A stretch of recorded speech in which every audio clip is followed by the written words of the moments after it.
I remember what this is called now, bloody rasp. I just want to show you how fast it is. Look, there's my line.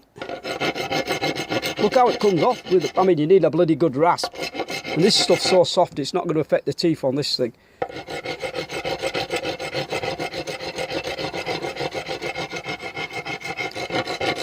And it takes it down in no time. It's just beautiful stuff.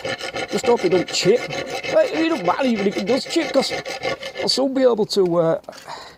And I'm not going to make these super smooth, because I want to get a bit of grippage in there. Yeah. I've got to hold it. I've got it with a little finger on it. I won't suffer you too long on this. I don't like showing all the cut. It makes a racket, and you can understand the principle. It's just cutting and stuff, yeah. You know, I don't mind showing planing. Planing is nice and quiet, but doing these cuts and stuff, it's always noisy. I mean, I don't watch videos where they're using. I watch the video where they're using when they're cutting with the table saw or the bandsaw and stuff like that. I don't watch any of it. I don't watch it. I just jump to when they've finished cutting and everything's ready to go. I just jump to there because I'm not going to watch it. I don't like it. And the other thing is, I don't like seeing all this super expensive machinery. Yeah, people could use it. I'm not into it. It's not my thing. You do it. You want to do it. Do it. Well, I don't think you have to suffer the people to watch it. They cut all this material up.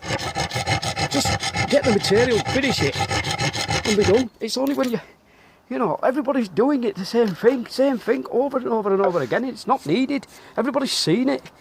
You know, everybody bloody seen it over and over again, and they're getting 20, 50 million bloody views for junk. It's not relevant. Let's see the thing being made. Forget about the other bloody bit. Forget the cutting. Just say, well, I've cut it on the table saw and I've done it. I don't want to see all your high-speed machinery or all the fancy stuff. I don't. Others might. I'm not envious. I don't bloody want to use them. I've got a very short attention span. I cut through my bloody hand. People like me, we don't use high-speed machinery for a reason.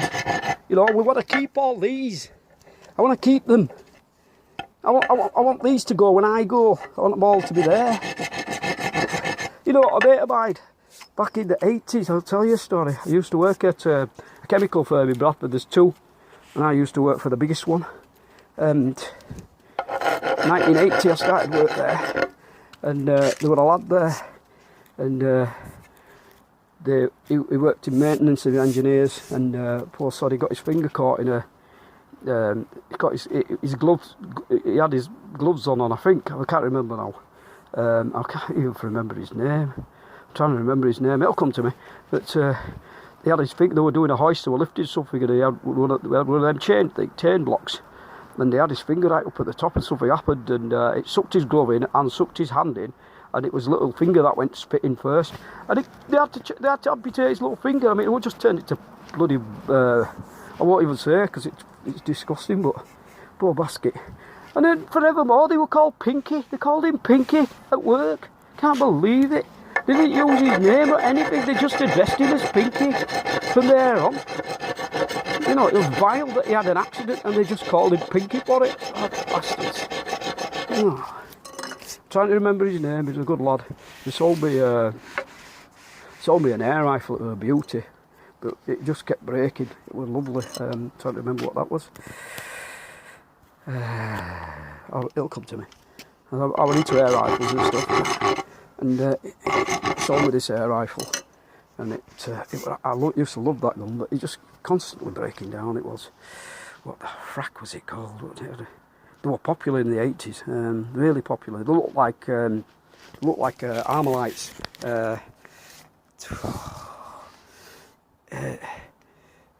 L1A1, what they used in Northern Ireland, they were similar to those, the old days. They're good guns, the ones that were good, not this garbage that got now.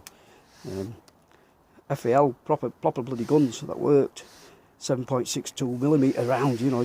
Somebody knew when they'd been hit by one of them. They stopped using them. They used them in the Falklands, they were beautiful.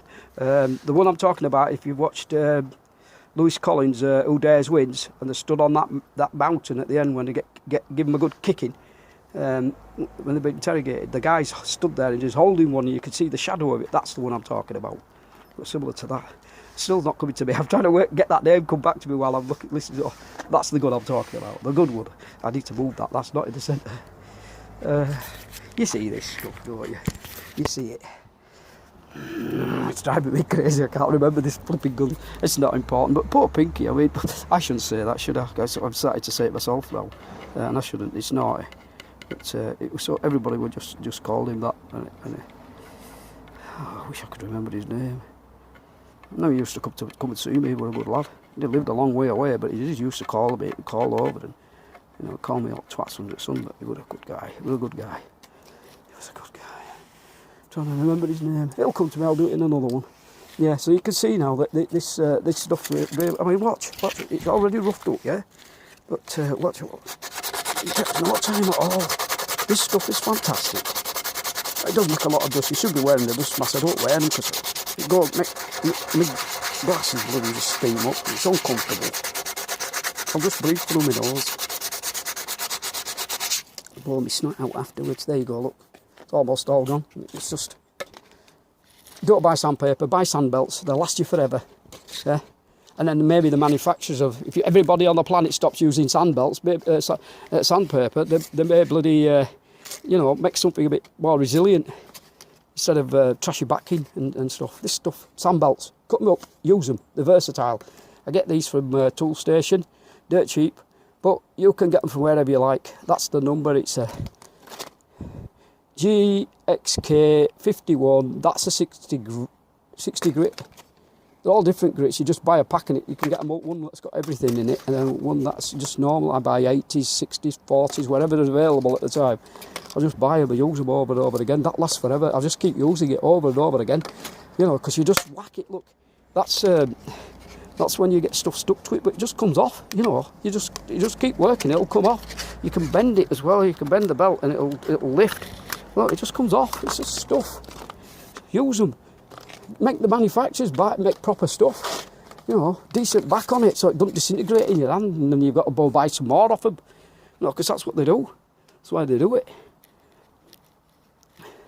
These are the ferrics, and they just use these over and over again. Get them from Aldi and all the other, like that Aldi type shops in the UK. I don't know what they are all over the world, but it's just good stuff. It's supposed to be sticky, Velcro sticky stuff. I don't use it. I just use it like that.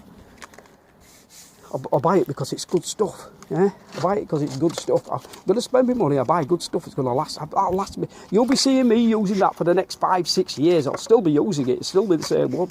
Look, I might have cut it into a million little pieces, but I'll still be using this same belt. Yeah, all good stuff. Anyway, back to this. So yeah. It's not come to me, his name not come to me. His name not come to